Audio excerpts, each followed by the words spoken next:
Friends, आज की video DElEd यानी बीटीसी प्रथम सेमेस्टर के स्टूडेंट्स के लिए काफ़ी ज़्यादा महत्वपूर्ण होने वाली है। डीएलएड प्रथम सेमेस्टर परीक्षा के दृष्टिगत अपने चैनल पर जो क्लासेस चल रही हैं फ्री क्लासेस की सीरीज में वर्तमान में हम लोग पेपर फर्स्ट चाइल्ड डेवलपमेंट को कंप्लीट कर रहे हैं। इसमें पिछली 10 क्लासेस कंप्लीट हो चुकी हैं। आज की क्लास 11 नंबर की क्लास है और आपकी लिए काफ़ी ज़्यादा महत्वपूर्ण है। आपको मैं बता दूं, ये क्लासेज बिल्कुल डीएलएड के लेटेस्ट पैटर्न पर और टॉपिक वाइज हैं और ये कंटेंट एकदम फ्रेश कंटेंट आपको प्रोवाइड कराया जा रहा है। ये कोई मॉडल पेपर वगैरह से कॉपी करके कंटेंट जो है आपको नहीं दिया जा रहा है। और अगर ये क्लासेज आप प्रॉपर कर रहे हैं, पिछली क्लासेज अगर आपने प्रॉपर देख ली है, तो इसके बाहर आपको कुछ भी पढ़ने की आवश्यकता नहीं है। मैं आपको 100% विश्वास दिलाता हूं कि पेपर इससे बाहर नहीं जाने वाला है। तो आज की क्लास में आप लोग लास्ट तक बने रहिएगा और आप लोग चैनल को भी सब्सक्राइब कर लो, जिससे नेक्स्ट क्लास का नोटिफिकेशन आपको सबसे पहले मिल सके। क्लास का पीडीएफ कहां मिलेगा आपको वीडियो के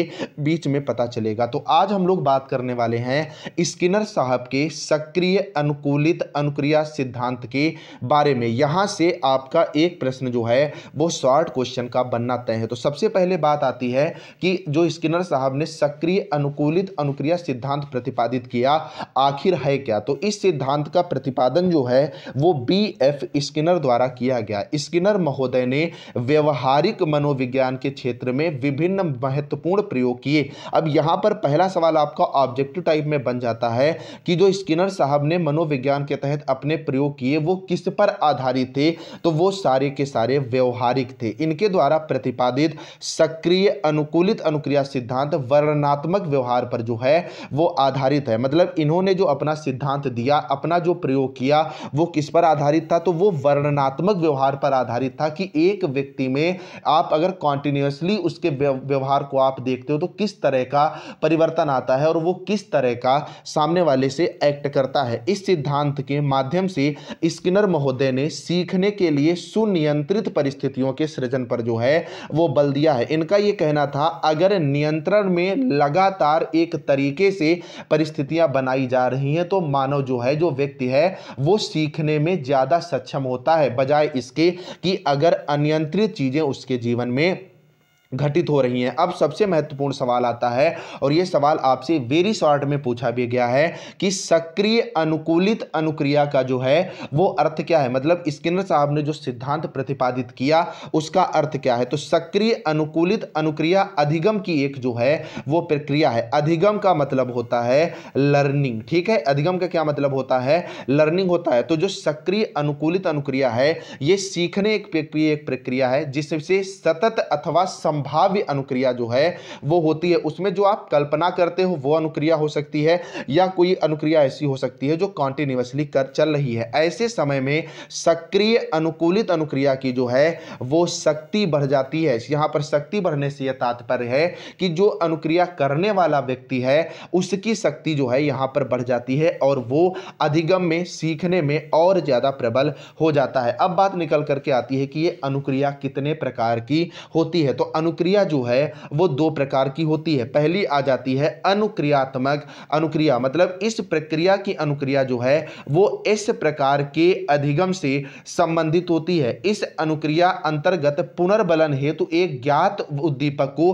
वांछित अनुक्रिया के साथ जो है वो संबद्ध कर दिया जाता है। जैसे एक छोटा सा एग्जांपल लेते हैं। मान लीजिए आपको कोई क्वेश्चन नहीं याद हो रहा या कोई चैप्टर आपको पढ़ने में ज्यादा दिक्कत कर रहा है। टीचर ने क्या कहा कि आपको यही पढ़ना है, तो आपने आज पढ़ा, कल पढ़ा, कॉन्टिन्यूअसली जब आप 8-10 दिन पढ़ते हो ना तो आपको उस चैप्टर की चीजें खुद ब खुद जो हैं वो सामने आने लगती हैं। जैसे एक छोटा सा एग्जांपल लेते हैं। जैसे एक ग्रंथ है रामायण, आप में से बहुत से लोग रामायण पढ़ते होंगे। तो क्या होता है, कुछ चौपाइयां रामायण की याद हो जाती हैं, लेकिन याद कौन हो जाती हैं, वही चौपाइयां याद हो जाती हैं जो संपुट के बेस पर जो है वो रखी जाती हैं। और वो चौपाइयां आप मैक्सिमम स्टूडेंट्स के माध्यम से सुन सकते हो जो आपके क्लियर लेवल पर होती है। इसी तरह दूसरी अनुक्रिया होती है निर्गमित अनुक्रिया। तो निर्गमित अनुक्रिया जो है वो 8 प्रकार के अधिगम से संबंधित होती है। इस अनुक्रिया में प्राणी जो है वो स्वयं अनुक्रिया करता है। मतलब जो प्राणी होता है, जो अधिगम करता होता है, जो सीखने वाला होता है, वो स्वयं के माध्यम से जो है वो सीखता है। ये सवाल भी आपसे पूछा गया है कि अनुक्रिया के कितने प्रकार होते हैं। अब हम लोग बढ़ेंगे सबसे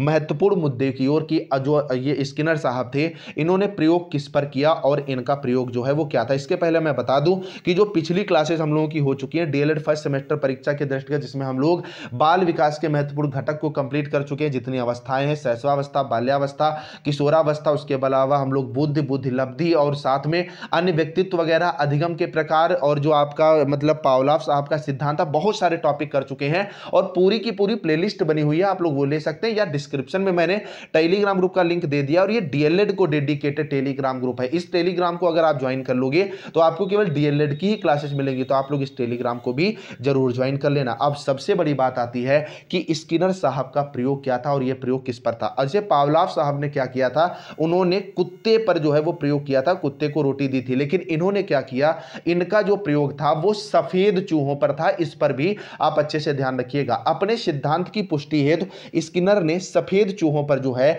वो प्रयोग किया। स्किनर ने एक बक्से में लीवर लगाकर उस लीवर का प्रयोग जो है एक प्याली से कर दिया। इस लीवर को दबाने से खट की ध्वनि के साथ ही प्याली में भोज्य पदार्थ का टुकड़ा आ गिरता था। लीवर के स्थान पर ही बॉक्स में प्रवेश का मार्ग भी रखा गया था। स्किनर ने लीवर के पास बने मार्ग में एक चूहे को उस बक्से में छोड़ दिया।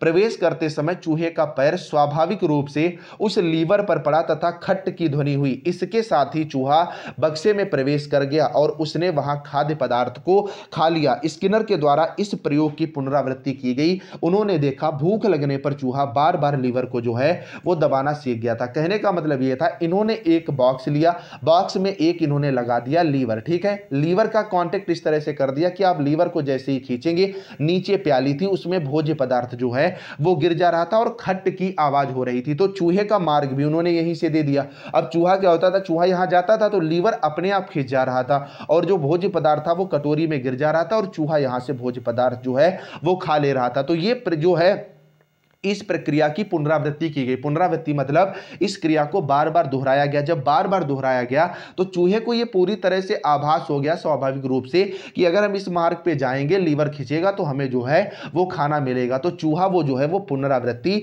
करना सीख गया। सबसे महत्वपूर्ण सवाल यहां पर यही बनता है कि स्किनर साहब ने अपना प्रयोग किस जानवर पर किया था, तो सफेद चूहे पर किया था। अब इसके फायदे क्या हुए कि यह क्रिया जो है वो चूहे के लिए अत्यंत सहज है। चूहा जाता था, लीवर हटाता था, भोजन उसकी प्याली में जो है वो गिर जाता था। इस क्रिया में अन्य व्यवहार जो है वो समाविष्ट नहीं होता है। यहां पर नियंत्रित तरीके से डेली बेसिस पे स्किनर साहब ने प्रयोग किया। चूहा तब जो है वो सीख पाया था। चूहा द्वारा 1 घंटे में अनेक बार लीवर को दबाने से उसके व्यवहार का अध्ययन जो है वो आसानी से किया जा सकता था कि चूहा बार बार लीवर को दबा रहा था और लीवर को दबाने के पीछे वजह क्या थी, दबाने की पीछे वजह यही थी कि चूहा जो है वो खाना खाना चाह रहा था उस प्याली से। अब आप देख सकते हैं इस प्रयोग के आधार पर स्किनर ने निकाला कि यदि प्राणी को किसी क्रिया के उपरांत कोई उद्दीपन प्राप्त हो जाता है तो वह उस क्रिया को कार्य को तत्परता से करने लगता है। उद्दीपन का मतलब यह होता है कि उस चूहे को लीवर को हटाने से क्या मिल रहा था, भोजन मिल रहा था, इसीलिए वो जो है वहां पर बार बार आ रहा था। तो उद्दीपक क्या था, उद्दीपक यहां पर जो है वो भोजन था। इस बात को भी आप अच्छे से ध्यान रखिएगा। आगे आप देख सकते हैं इस सिद्धांत के माध्यम से बालकों के वांछित व्यवहार को जो है पुनरावृत्त कराया जा सकता है। अगर बालक का जो व्यवहार है उसे आप बार बार दोहरा छूता है, अब आप एक बार उसने नहीं छुआ, आपने उसके मुंह पे कहा इसके उन्होंने आपने पैर क्यों नहीं छुए, दोबारा फिर आपने किया, तीसरी बार फिर किया, चौथी बार फिर किया, तो बालक खुद ब खुद ये जानता है ना कि अगर मैं इनके पैर नहीं छूंगा, चरण नहीं स्पर्श करूंगा तो मेरे मम्मी पापा जो भी XYZ हैं वो यहां पर हमें टोक देंगे। तो बालक उस टोकने से बचने के लिए वहां पर पुनरावृत्ति करेगा और पुनरावृत्ति का फायदा क्या होगा कि बालक वो चीज करना जो है वो यहाँ पर सीख जाएगा। अब सबसे महत्वपूर्ण सवाल बनता है, 7 से 60 सवाल में पूछा गया है कि सक्रिय अनुकूलित अनुक्रिया सिद्धांत का जो है वो शिक्षा में प्रयोग क्या है। इसके पहले मैं बता दूं इन क्लासेस की PDF आपको मेरे ऑफिशियल टेलीग्राम पर ग्रुप जो कि DLED BTC को ही रिलेटेड है, डिस्क्रिप्शन में उसका लिंक दे दिया गया है, उस पर जो है लगातार पढ़ रही है। जैसे यहाँ पर आप देख सकते हैं PDF पड़ी हुई है और एक एक क्लास उसकी PDF, आपको अन्य कहीं जाने की आवश्यकता नहीं हो। तो इस टेलीग्राम को आप लोग जरूर ज्वाइन करो और अगर क्लासेस पसंद आ रही है तो आप लोग कमेंट में एक थैंक यू यार जरूर लिख दिया करो। करो, आपके द्वारा ही हमें पुनर्बलन मिलता है। इस देखो इस नियम से संबंध है इस क्लास का कि आप अगर यहां पर डेली बेसिस पे क्लासेज आओगे, लाइक करोगे, कमेंट करोगे तो हमें क्या मिलेगा, पुनर्बलन मिलेगा, और पुनर्बलन मिलेगा तो मैं आपके लिए और भी बेहतर माध्यम से जो है वो क्लासेज लेकर के आऊंगा। चलो फिर हम लोग टॉपिक पे बढ़ते हैं कि इसका शिक्षा में प्रयोग क्या है। तो पहला प्रयोग, पुनर्बलन का शिक्षा के क्षेत्र में सबसे ज्यादा प्रयोग है। अधिगम की प्रक्रिया को सुदृढ़ बनाने के लिए शिक्षक को पुनर्बलन का प्रयोग करना चाहिए। जैसे बालक है, आज वो किसी रीजन से काम नहीं कर पाया है तो आपको क्या करना है, पुनर्बलन देना है कि भाई ये कार्य आप कल दिखाइएगा आकर के।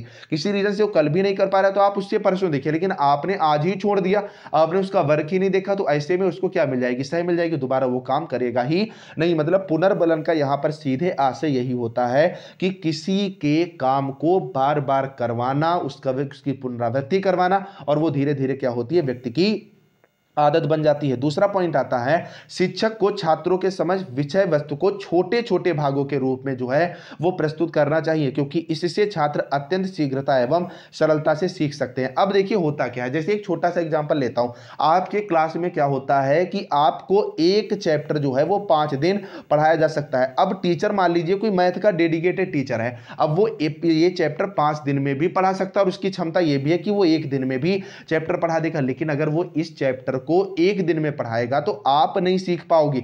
यही वजह होती है कि उसने धीरे धीरे टुकड़ों में पढ़ाया। जैसे मान लीजिए आज हमने अभाज्य संख्या पढ़ा दी, कल आपको हमने जो है सम विषम संख्याएं पढ़ा दी, तो धीरे धीरे आप तैयार करते चले जाओगे। लेकिन एक साथ ही अगर मैं सारा का सारा पढ़ा दूंगा तो आपके सामने असर क्या पड़ जाएगा कि आप चीजें रिलेट ही नहीं कर पाओगे। तीसरा पॉइंट बन जाता है कि शिक्षक इस सिद्धांत के द्वारा अधिगम में सक्रियता पर जो है वो बल देता है। जब बालक एक ही चीज को बार बार रिपीट करेगा तो वो सक्रिय रूप से उस चीज पर काम करेगा, और वही चीज उसके पुनर्बलन देगी, और पुनर्बलन देगी तो उसका व्यवहार अच्छा होगा और उसके सीखने में मदद मिलेगी। सबसे लास्ट पॉइंट यहां पर निकल के आता है, इस सिद्धांत के आधार पर अध्यापक वैयक्तिक भिन्नताओं को ध्यान में रखकर शिक्षण जो है वो प्रदान कर सकता है। यहां पर वैयक्तिक भिन्नता का मतलब यह है कि बालक कौन कितना तेज है, ये चीजें जो है अध्यापक छात्रों से जो है यहां पर रिलेट कर सकता है। तो ये इसके कुछ शिक्षा में महत्वपूर्ण प्रयोग थे जो कि हमने आपको बताया। तो आज की क्लास यहीं पर एंड होती है। उम्मीद है ये छोटी छोटी क्लासेज आपको बड़ा बनाने में मजबूत करेंगी, और 50 नंबर का पेपर हम लोग पहले